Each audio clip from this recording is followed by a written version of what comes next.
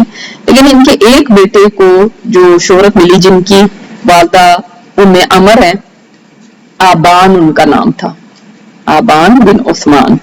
اب لوگ پوچھتے رہتے ہیں نا مجھے کافی دفعہ کہ کوئی یونیک سا نام بتائیں اس میں سے، ان بتاتے ہیں مجھے بھی بھول جاتا ہے. تو آپ لوگ یاد رکھا کریں نا. پھر آبان کتنا اچھا نام ہے. ان کے بیٹے کا نام الف با الف نون.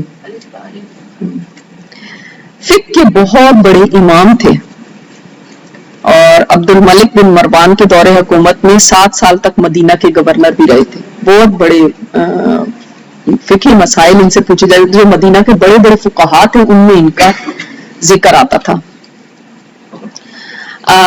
ان سے یہ حدیث انہوں نے روایت کی تھی جو ہم سب کو آتی ہے کہ آپ صلی اللہ علیہ وسلم نے فرمایا جو بسم اللہ الذی لا یضر مع اسمہ شیء فی الارض ولا فی السماء وهو السمیع العلیم، جو یہ پڑھے گا اس کو دن اور رات میں کوئی شر کوئی نقصان نہیں پہنچ سکتا.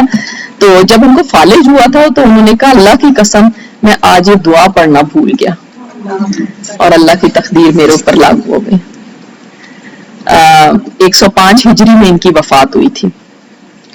اور پھر باقی ان کے بیٹے حضرت عثمان کے اور بھی ہیں، لیکن ان کو اتنی شہرت ایسے نہیں ملی جیسے کہ ان کو ملی. ان کی عثمان رضی اللہ تعالیٰ عنہ کی ایک ہی حقیقی بہن تھی آمنہ بنت عفان. وہ اسلام سے پہلے وہ بالوں کی تزئین کرتی تھی، بیوٹی پارلر کا کام کرتی تھی. اور آمنہ بنت عفان جو ہے یہ مکہ میں ہی مقیم رہی اور اپنے آباء و اجداد کے دین پہ ہی رہی. جب آپ صلی اللہ علیہ وسلم نے مکہ فتح کیا تھا تو تب انہوں نے اسلام قبول کیا تھا اپنی والدہ کے ساتھ اور دوسری بہنوں کے ساتھ. اور انہوں نے بھی آپ صلی اللہ علیہ وسلم کے جیسے ہاتھ میں بیعت باقی عورتوں نے کی تھی تو انہوں نے بھی کی تھی. عثمان رضی اللہ تعالیٰ عنہ کے ماں کی طرف سے بھائی 3 تھے اور ایک ماں کی طرف سے بہن بھی تھی. ایام جاہلیت میں بھی جیسے ایک بندہ ہوتا ہے کہ جس کے بہت اچھی کوالٹیز ہو، ان کے اندر بے شمار بہت ہی بہترین کوالٹیز تھی. سب سے پہلے تو یہ بات کہ یہ اپنی قوم کے اندر بہت ریسپیکٹیبل تھے. اور وجہ کیا تھی؟ یہ بہت شیریں کلام کرتے تھے، میٹھا بول بولتے تھے، شرم و حیا والے تھے اور بہت مالدار بھی تھے. تو ایسے لوگوں کو ظاہر ہے اپنی قوم کے اندر بہت عزت ملتی ہے. آپ کی قوم آپ کو سے بڑی محبت کرتی تھی اور بڑی عزت کی نگاہ سے دیکھتی تھی. اور ان کا حال اسلام لانے سے پہلے بھی یہ تھا کہ کبھی انہوں نے کسی بت کو سجدہ نہیں کیا تھا.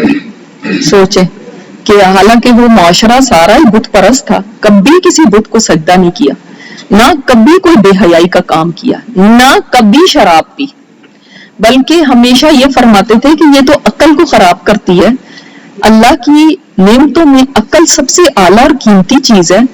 انسان کو چاہیے عقل کے ذریعے بلندی حاصل کرے، نہ کہ اپنے آپ کو تباہ کر دے.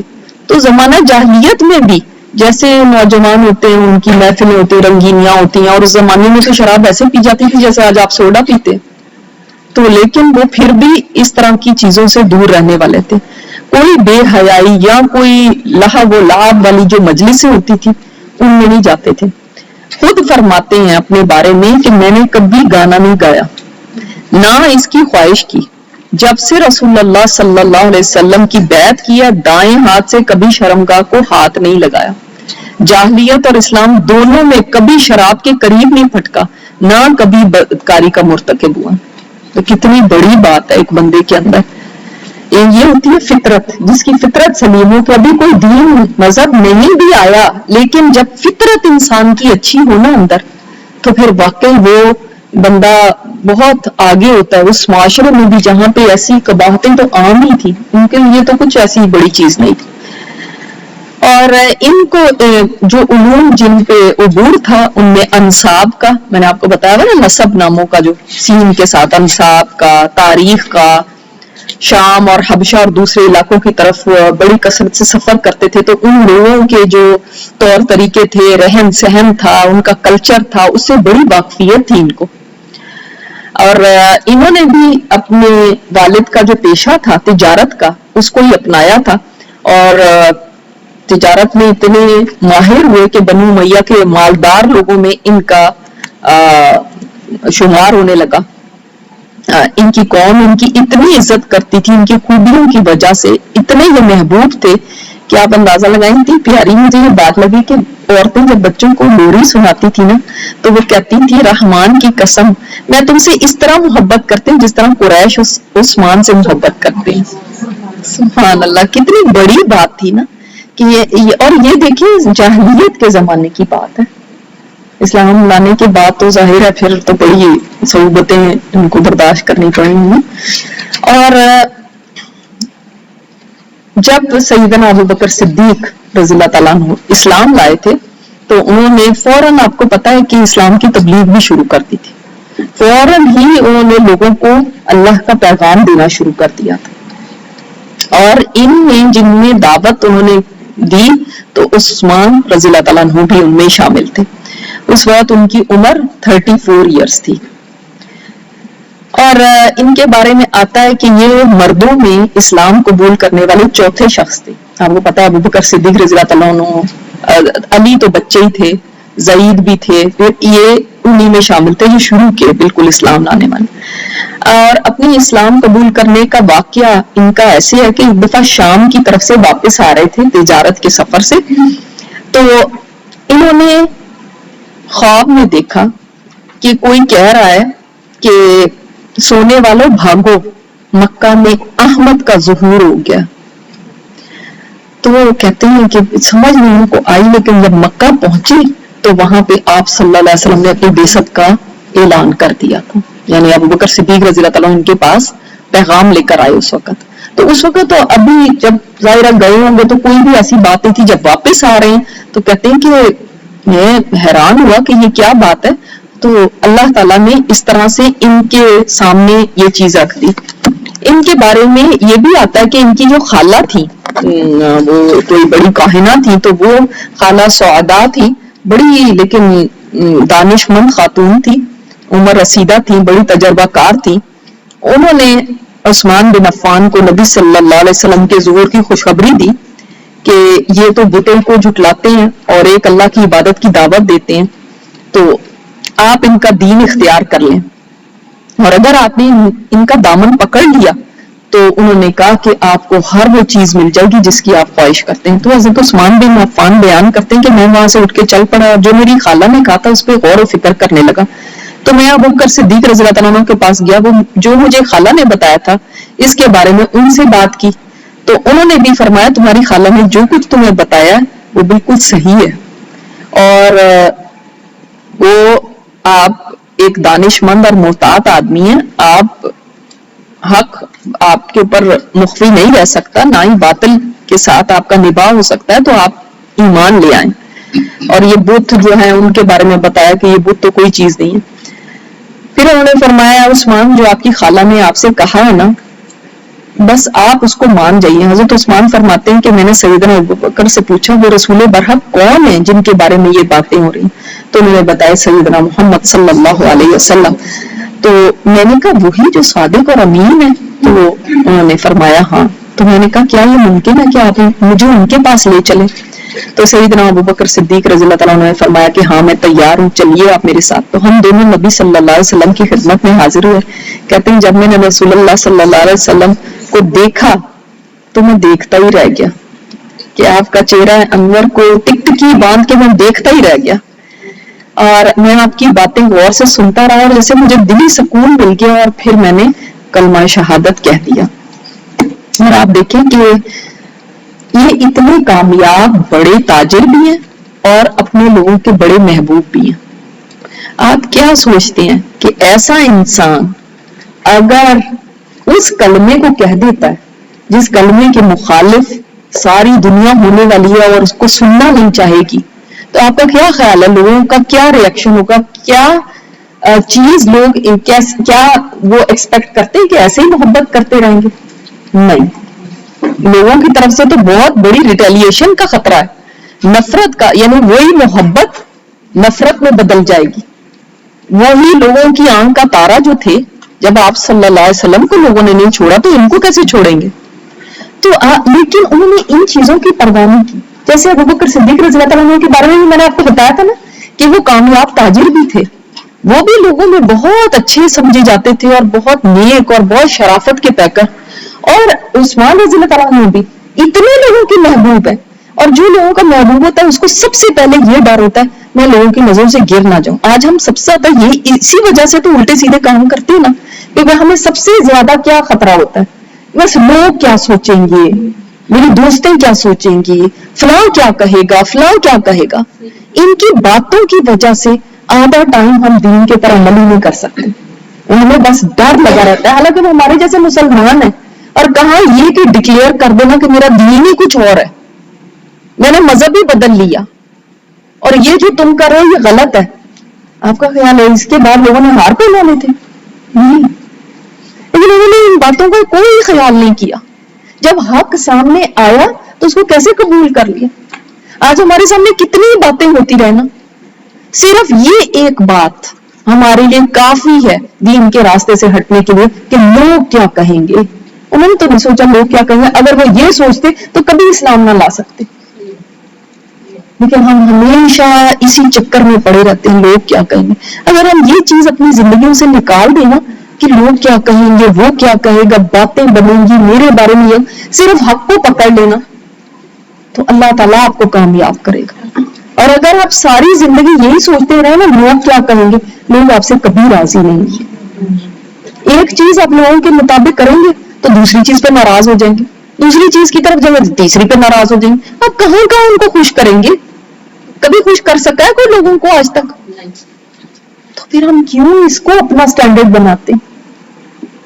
کسی کو پوچھنا حجاب کیوں نہیں لیتے؟ اور لوگ کیا کہیں گے. کتنا بڑا ہوا لوگوں کو بنا لیا، ہم نے تو لوگوں کو خدا بنا کے رکھا ہوا.